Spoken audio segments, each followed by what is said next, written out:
and Resources with a report on our Title IX review. Thank you. So I'm excited to finally offer the board a summary and an overview of the report that TNG did for us. I think we contracted with them through our solicitor Fox Rothschild back in February, and there's been a lot of work that's gone into the development of this report, and then we also did develop a summary for our community and the board on the report itself. So both of those, the full report and the district summary, are available currently on our Title IX website. Hopefully that link will open. That's okay. Thank you. Thank you. But both the report itself and our summary you can find on our Title IX website under district. So if you want to read the full report, I'm going to give a very brief summary tonight on the recommendations, the big buckets of recommendations that came from TNG, and I'm going to go through some of the action steps we've taken over the last year. Okay, so first, just to review, we've talked a lot about this, but as you remember, we did contract through Fox with TNG, Strategic Risk Management Solutions. They're actually an arm of ATICSA, which is the Association of Title IX Administrators, so really recognized as the national industry expert on Title IX. And we hired them to focus on our Title IX compliance in our athletic program. So the purpose was for them to examine the equity that was existing or not in our athletic program, to evaluate what we're currently doing and the policies that we have as a district, and then most importantly, to provide us with expert recommendations for how we can continually improve. So the scope was very wide-ranging. And you remember when we talked probably about a year ago about Title IX and what compliance looks like in an athletic program, we talked about those two big buckets. So the first was participation opportunities. How many athletes are actually participating in sports programs? And then the second big bucket are those 11 categories of benefits. So that includes things like travel, equipment, supplies, scheduling. And I know there was a question, and this was raised at the last board meeting, facilities in particular.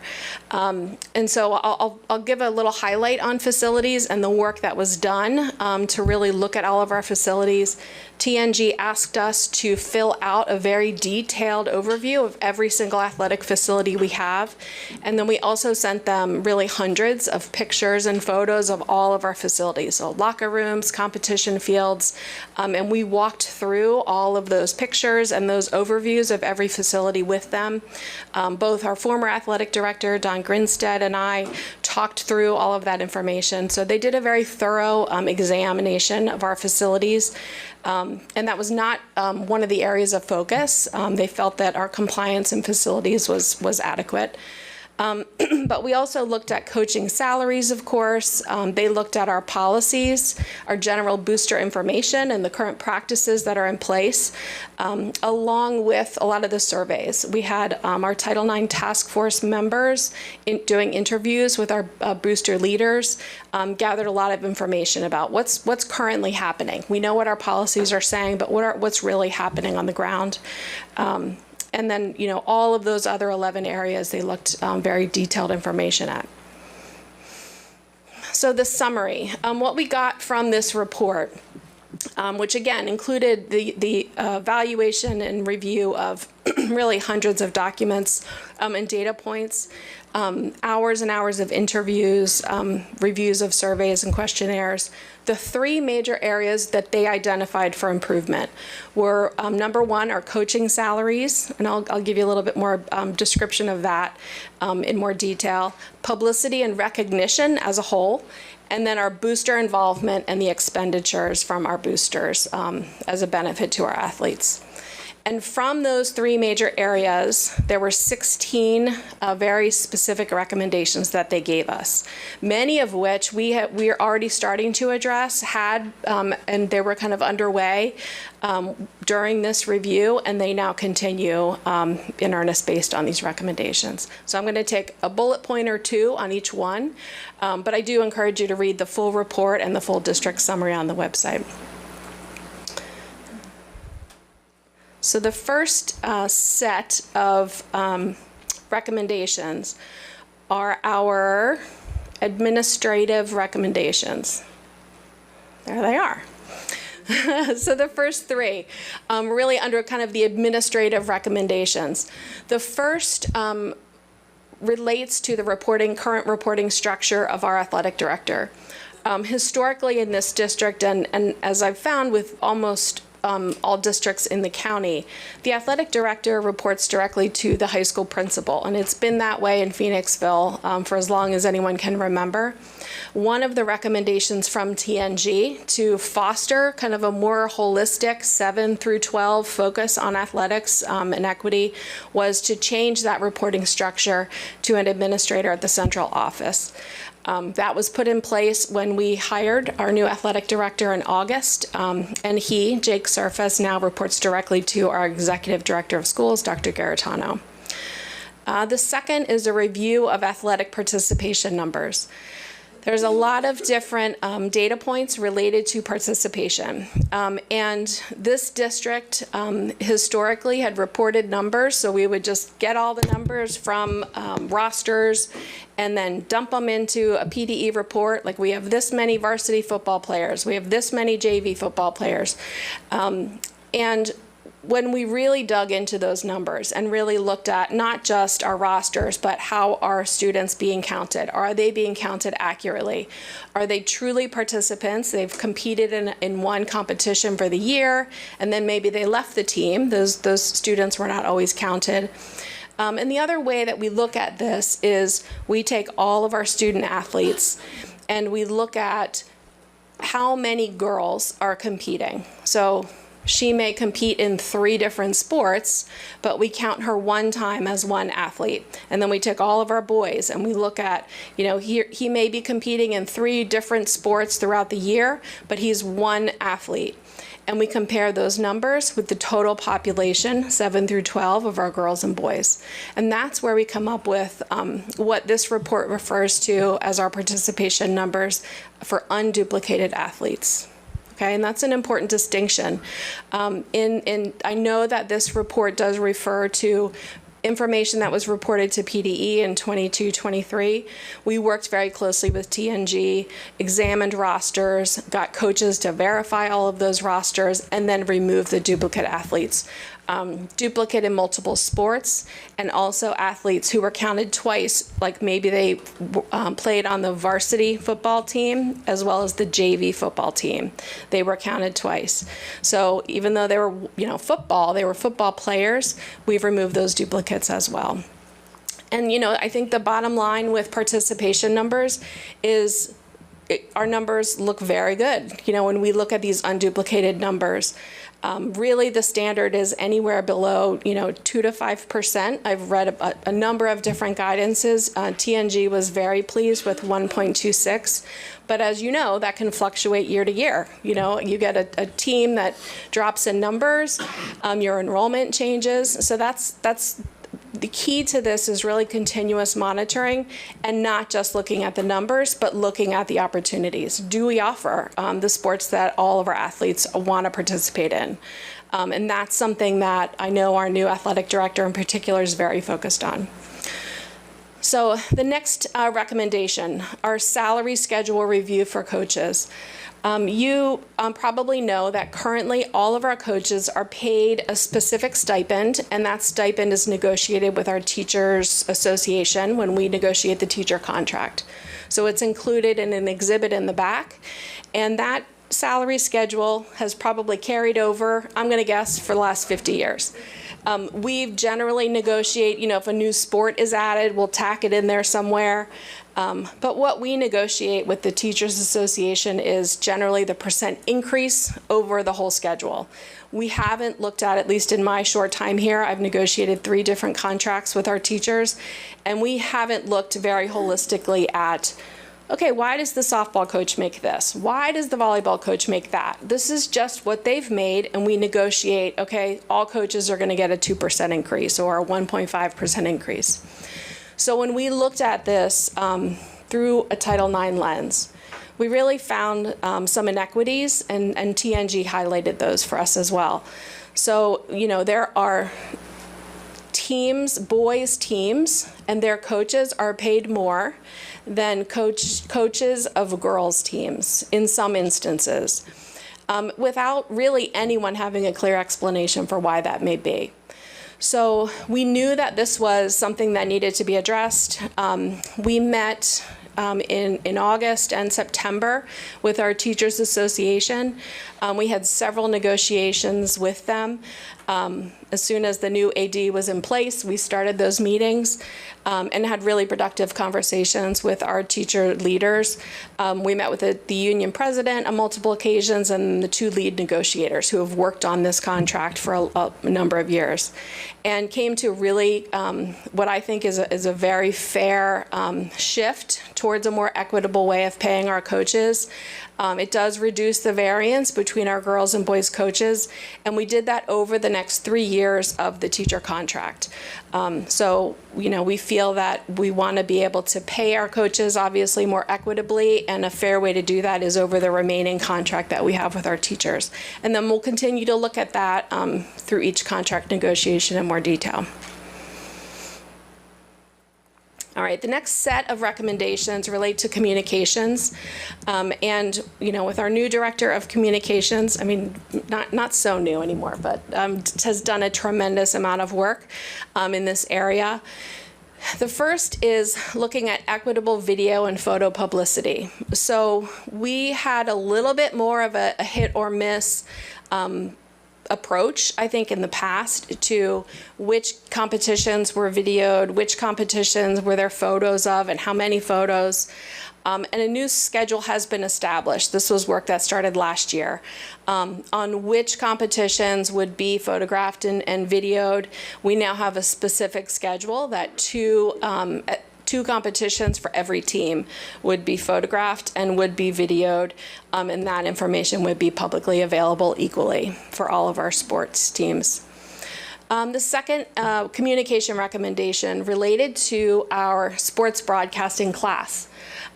We were finding that a lot of the sports content that was driven on our website and on Phantom TV was really generated from our class that was happening at the high school, and they focused on sports broadcasting, but the curriculum really didn't allow for, or didn't include, I should say, an awareness of Title IX and equity.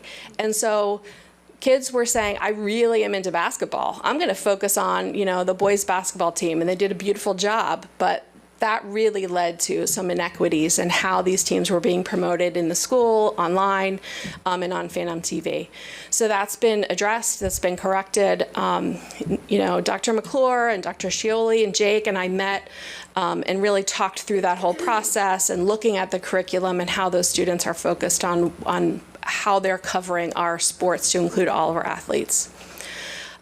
Equitable posting of scores and results, a continuation of this. Dr. McClure has done a great job in working with our athletic department to make sure there are very clear procedures in place on, every competition is important, and are we promoting every competition and the outcomes and the scores and the results and summaries of our athletic competitions.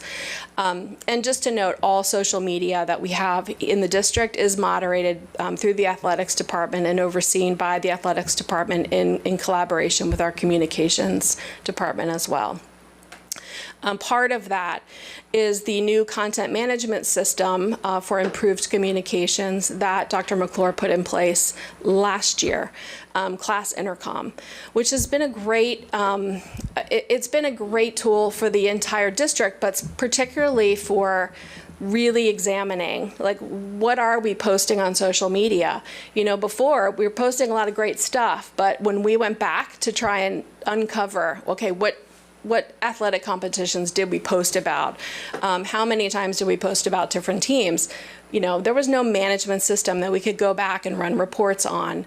So it was a painstaking process to go back through and try and find, you know, the historical record of how are we publicizing our sports. Now we have this system in place, which has been much better. And of course, I mentioned Phantom TV as well. Nicole has a great handle on, you know, what are we posting, which games, which competitions on Phantom TV, and is it equitable? Recognition recommendations. We, as you know, the board and a committee in the district worked for months on looking at policies 714 and 714.1, that AR, related to memorials. And there are memorials all around the campus in every school, many of them recognize athletes. And how have we done that equitably? We know that over the years, I mean, some are, you know, 30, 40 years old, 50 years old. And some of it is kind of haphazard, but this team came together. They looked and took pictures of absolutely every single memorial, including all of our athletic memorials, and then made recommendations to the board and adjusted that policy language as you've discussed throughout the summer. We will be also looking at our facilities naming policy. That's in the 900s. And so that's coming up as part of our policy audit review. And Dr. Kilmetz and Dr. McClure are kind of leading those efforts on both of those policies to look at making good recommendations for revising those policies and making sure we're following those policies.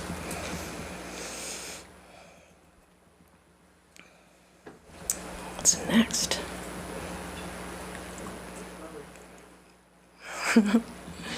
There we go. All right, booster policy recommendations. This was a major area of discussion. We spent a lot of time looking at this. And really, it's about looking at not just our policy, but about how we harness and encourage and engage, you know, the power of our booster parents who provide a tremendous amount, as many of you probably know, a tremendous amount of time and money and energy into supporting our athletic teams.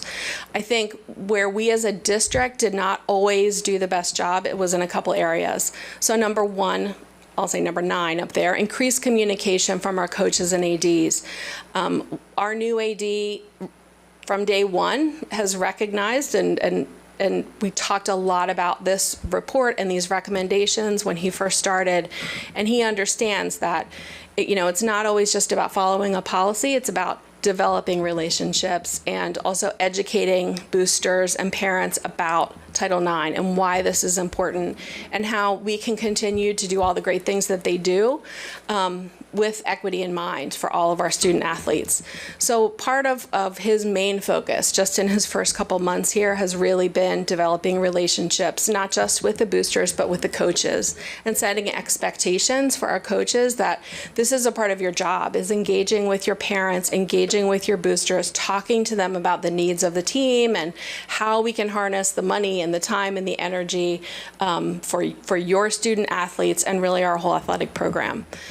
So he's really focused on that. It's exciting. I think the experience that he has and he brought to us in that area. Number 10, equitable expenditures and consistent procedures.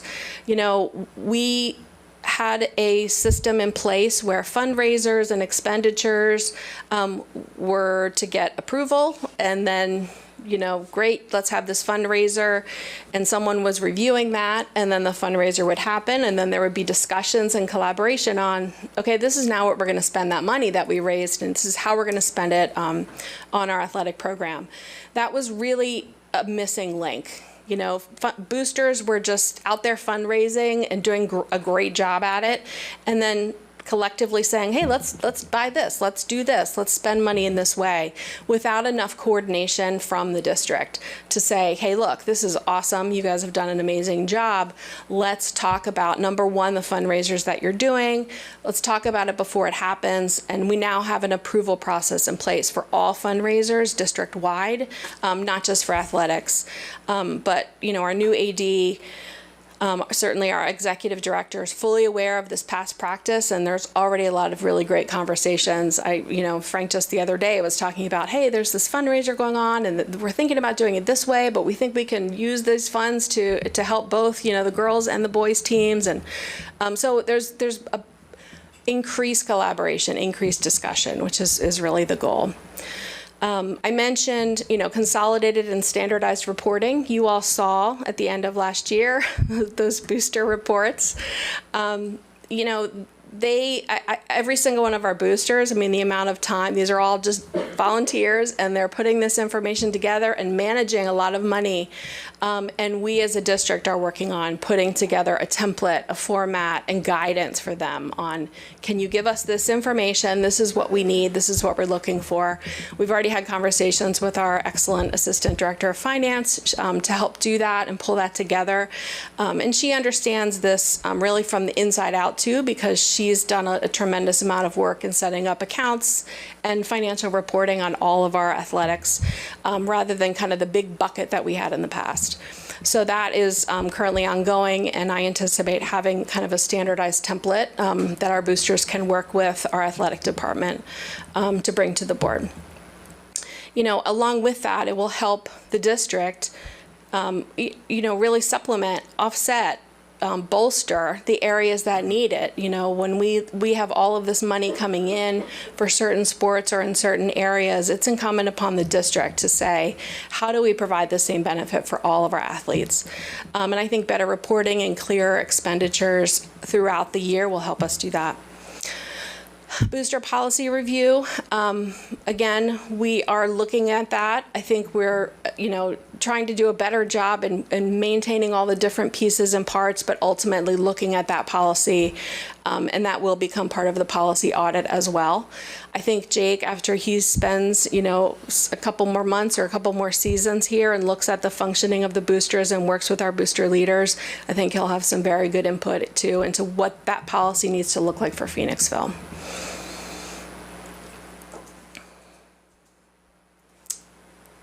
And we have, yeah. Okay. Thanks. I saw Booster up there. I'm like,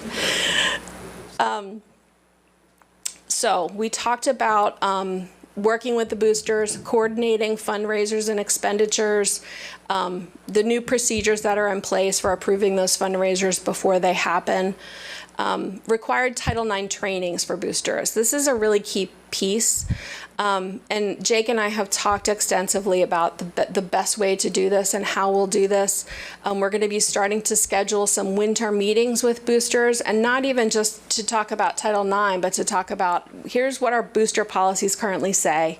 And this is why, I know when our Title IX task force members did those interviews with the booster leaders, they're like, we've never heard of the policy, we've never gotten any Title IX training. And so really focusing on that. Jake is planning to start scheduling those in November, and he and I will work together on that and really start talking about the reasons and the process and how we make this easy for our booster parents to continue to do all the great work that they do. Again, 15, increased communication with boosters. I think in the past we may have had a little bit more of a reactionary, the boosters would need something or want something and they'd come to the AD and it was yes or no.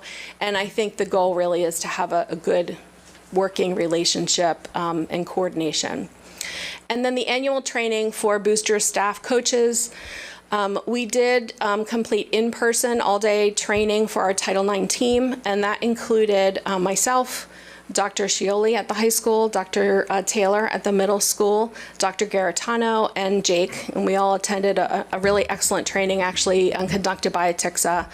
I've gotten to spend a lot of time with Bonnie, and she's done some formal trainings that I've gotten to take part in, and then certainly, weekly, monthly consultations, which is nice to have a solicitor who is a Title IX expert in and of herself, so that's a benefit to this district as well. We also had online training for every single one of our employees, and it's now part of our onboarding for every single employee to go through Title IX training, and all of our coaches this year will do a separate training specifically for athletics in Title IX. We will be doing Title IX training then, of course, for our boosters, as I mentioned. All right. So, in summary, we feel very good about at least this moment in time, last year, 22-23 data that we looked at. We feel very good about the equitable participation. That was a less than a 2% variance, but we know that we'll continue to look at this season by season, and we know that that's already, those numbers have already changed. So that will be something that we continue to focus on. And then, I think the other areas I want to say is that, we were very pleased with the results in all of the other areas. So when we looked at facilities, when we looked at expenditures, when we looked at, supplies, scheduling, competitions, TNG, I think, was very pleased with everything that they saw in those areas. And of course, we now have a clear roadmap. We know there are very clear things and areas where we need to improve collaboration with our boosters and really building those relationships to be more effective. Our coaching salaries, as I said, is 95% finished.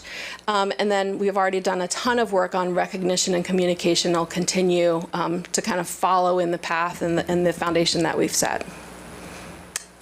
So there's the summary. And again, I hope you all take some time to read the full report and read the district summary that we prepared. With a lot more detail. Any Mrs. questions? Rockwood, thank you. That was a lot of information. I recognize that there's a huge amount of work that went into putting this together, both this presentation By a lot of people. and the work that you guys have been doing for the past several months. Also, Dr. McClure, I know there's been a lot going on in there. Mr. Grinstead, Mr. Surface, and your whole team. So thank you for that. Thank you. Bonnie had a couple of things that she was sharing. I was just going to ask if you could kind of make your comments. A very nice presentation. Thank you. Ms. Rockwood. I was only observing as you were going through that we now have this terrific roadmap and their best practices. So just because we weren't doing any one of those things doesn't necessarily indicate non-compliance. We now have a great way to view our district through the lens of, really the industry expert, and here are their recommendations for best practices. And it's exciting. I think this is an exciting time for Phoenixville. It's exciting to have, this in front of us. And I think, our future, because you've already taken so many of the steps to adjust any of the practices that could have been better.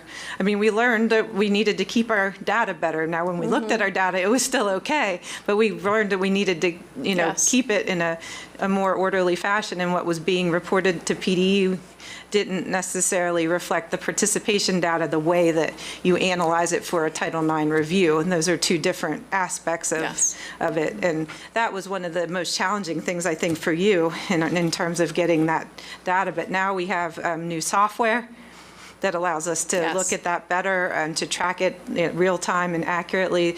I mean, the amount of tools and time that you've already put into place, I think, I don't know how you're feeling, but going forward, I think we're very well positioned. And, we are always welcoming input from public, from the board. We want to make sure we're doing the best job possible here. Yes, absolutely. Any questions for Mrs. Rockwood? Just one, and thank you again. Just one. Just kind of building on what Bonnie had said. Thank you very much for both the presentation and the amount of work that went into this. But there's a lot of excellent initiatives laid out, right? And it seems like a fair amount falls on the athletic director and the communications director. Do we feel, and Bonnie mentioned additional tools, do we feel whether it's technology or people that were resourced well enough to execute on all of those key initiatives in the short and long term? I think we are, and you're right. I mean, there has been, poor Jake, he got here day one. I was like, let's meet today.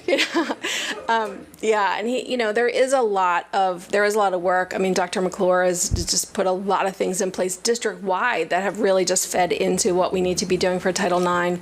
I mentioned our Assistant Director of Finance, Rachel Phineas. She has done a tremendous amount of work in the background just on financial reporting and the best ways to do that, and how are we accounting for every dollar, and so that we can easily report on it for the Title IX report. Ken Gibson and Phil Vonshorst spent a tremendous amount of time pulling together facilities information, which we never accurately or adequately, I would say, collected per sport. And they have done an incredible job laying out every expenditure by field, and then we broke it down by team so that we were able to start reporting accurately on that. So I feel like there's already been a lot of time and energy spent on laying a foundation and building these tools so that we can do what we really needed to be doing as far as reporting all along. I think that the athletic program, the coaching salaries is going to be, it's going to be a slight increase in our expenses for that. But I think once we get some of these things in place, I know that Jake is going to have some recommendations as well as he learns the programs and looks at the facilities and the equipment. My guess is, and my brief conversations with him on those factors, that he's going to have some recommendations too, as a new AD, experienced AD coming in and looking at, hey, this is an area we need to focus on. So I know that we will be bringing some of those things to you, but I think as far as staffing right now, I think we're okay. But if that changes, I'll be right back here to let you know. And I think to that point, it's important to remember Title IX compliance is fluid. Like, we constantly have to be assessing our compliance with Title IX, and what tools are needed for that, to your point, Frank, and what information we need to be able to gather. Do we have access to the right resources for that? So understand this is, a great starting point for us, a good foundation, as Sylvia's described, but we have to all, as a board, remember it's a fluid process that we need to continue to assess regularly. Yes. Sure. Thank you, Ms. Rockwood, for all of this. This is lovely. I think we have a lovely presentation here. We talk a lot about the AD and the boosters and training and all of those things. But my question remains, what are we doing specifically for our Title IX coordinator, as just to echo the sentiments of what Ms. Young just said? Title IX is fluid. It's constantly changing. So how are we ensuring that the person that oversees Title IX is consistently up to date, is getting all the training she needs and all the support she needs to keep us in this space? That wasn't so bad, right? No, yeah, well, go ahead. Well, as many people are probably aware, there's a new set of Title IX regulations, the 2024 regulations, and they did differ in some substantial way from the prior regulations. So there's a lot of ongoing training right now. This, as Ms. Rockwood mentioned, they went to an ATIXA-sponsored training that the Chester County Consortium put together through the IU, which I thought was amazing. I've been giving Title IX training multiple days a week right now for different districts across the state. There's a lot of training opportunities available, and what we're going to need to do is just continue to drill down on what these new regulations look like. Since they're brand new, they just came into effect August 1st, how are they really going to work? So we're going to have to continue to train on those. There's an annual training requirement in those to also respond to that.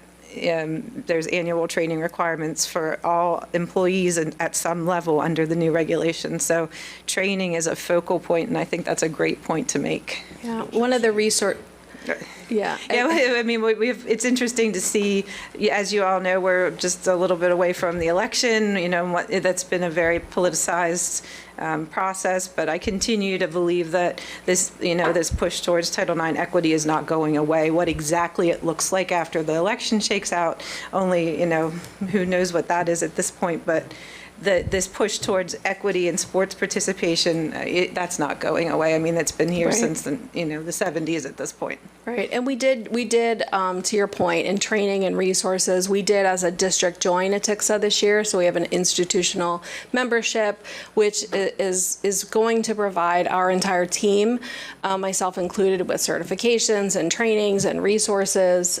So that's another piece that we've kind of layered in. Thank you so much for that background. I just want to make sure that we're supporting Ms. Rockwood in the absolute best way, because this was, You got it. Thank you. this Yes. was this was an Yeah. unexpected detour from what we wanted to do in this past year, right? So Yep. granted, the new regulations came out, we had to make some adjustments, but I just think it would be remiss of us not to say, what else can we do? Having memberships are great, so I'm not taking that away from you, but there's a lot of folks that are members of a lot of organizations and don't do a thing with it, Yeah. right? So we want to make sure that Yeah. we're taking advantage of the Yep. benefits. One of the great things too about Atixa, they have particularized focused certification classes, and those are available to target different areas of Title IX compliance. So, Sylvia and I will continue to talk about how that can benefit the district the best. So there's a lot of content available there. Yes. Yes, and just to answer your question, Mr. Venezia, from my seat, this was about process, procedure, and systems put in place. The information was there, it was just very scattered. I think I sat in the seat for 2 months and I was asked a question that I couldn't answer because all the information wasn't there. We heard tonight, it's all coming together now, which is what we as a district said was going to happen. So it's all coming together now. And to answer your question, do we have enough staff? Because that's the bottom line. I think that we will be able to tell once everything is in place. There's just the bulk of the work is being done now, so it's heavy. But once it's in place and there's a system in place and the policies are on continual review, which is why we did the audit, and the systems are in place as far as a template, and the boosters know exactly what's happening, and the trainings are happening, I believe that it will become steady. And if not, then we'll be coming and saying we need additional help here. As far as Dr. Allen's question, I think, just continuing to be proactive. What is out there, what opportunities are there, and then supporting the individuals that are responsible for that.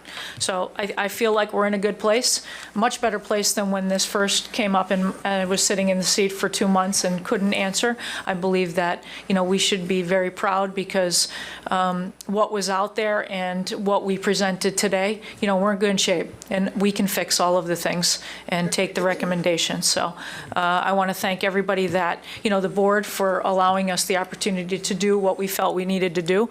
And, Mrs. Rockwood, the amount of time that you've spent on this, and Dr. McClure and everybody, and Dr. Kilmitz, this is to benefit our kids, and that's what it's all about. So thanks, everybody, and I feel really confident moving forward. I have a couple of questions. You kind of answered one of them, which was about the salaries. Were there, just real quick on that, were there any discrepancies between, I know you mentioned that it's boy-girls sports, but were there any discrepancies between male-female coaches? We did not look at that. We could go back and examine that. But really Title IX looks at the benefits to the students. I think that there's certainly an argument to be made that representation in coaching is a benefit to students, and certainly our female athletes to have representative athletes as their coaches. But really for this purpose, we just looked at the coach salaries for the teams, not the actual coaches themselves. Okay. But certainly I think it would be a good thing to look at that. Agree. The other question I had, and this may be more of a Dr. McClure question, but in regards to the media coverage for sports, will there be like a coverage calendar that's developed so that we say, well, we really need to cover this, this, this, and this, and do we have enough students and people to cover those things? Do we have enough equipment to cover those things? And on top of that, do we have, I know I used to do this when I was in high school.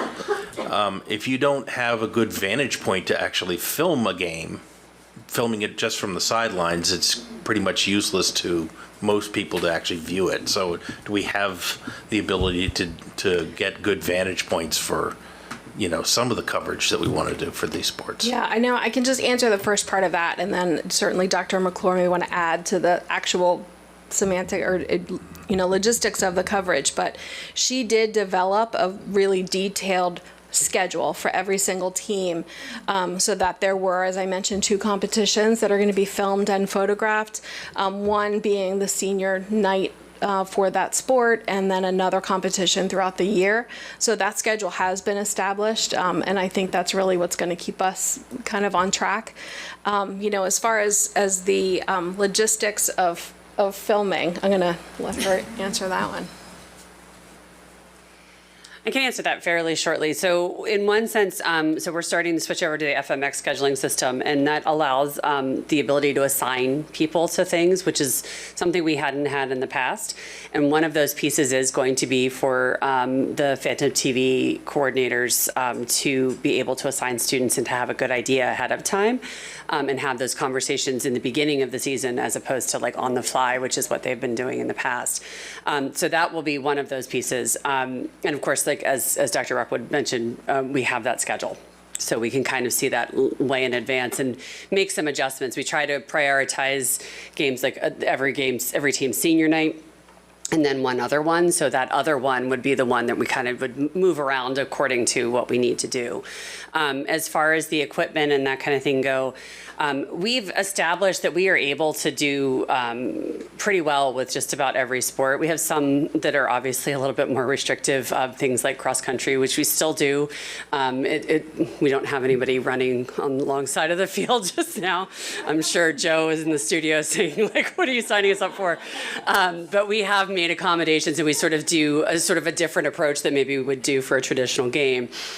We also are just about to look into purchasing some things with our typical budget this year to add additional cameras for commentary, which is also an additional thing for our students who are doing the broadcasting. So they're getting a more realistic experience when they're calling a game and being able to participate that way. And I know we are also looking at, we had in the past, I think it was just about pre-COVID, and it kind of became our piece during COVID of remote cameras that were used. These would be in addition to the Phantom TV pieces for the games that we can't get to, so that we at least have documentation. It's pretty much used as a coaching tool. And then we're looking into those, bringing those back online that we had in the past. So we are kind of like looking at. I'm literally just had a conversation about our budget with Joe about what do we need, where are we at. But we're fairly stocked in terms of equipment at this point, and that scheduling piece is something that's coming along with these new procedures. Great. I just think that this is it's a challenge to have to work through this part of it. But I also see it as an opportunity. It's an opportunity to get more students involved in the filming of things. It's an opportunity I know there are lots of sports where not every person on the squad gets to play, and maybe somebody could be assigned to be filming that, just so that we do get the coverage, so that everybody feels like, even if it's not 6 cameras, like some sports may get. There's something. So I appreciate it. Thank you. You have something you want to share, Lisa? Yeah, I just had a specific question. I'm not sure if either of you are the correct person to ask about this, because I know the athletic director runs our social media pages. But I was curious, you said the procedures put into place for the equitable posting of the results were 23-24. Is that accurate, like 23-24, not this year?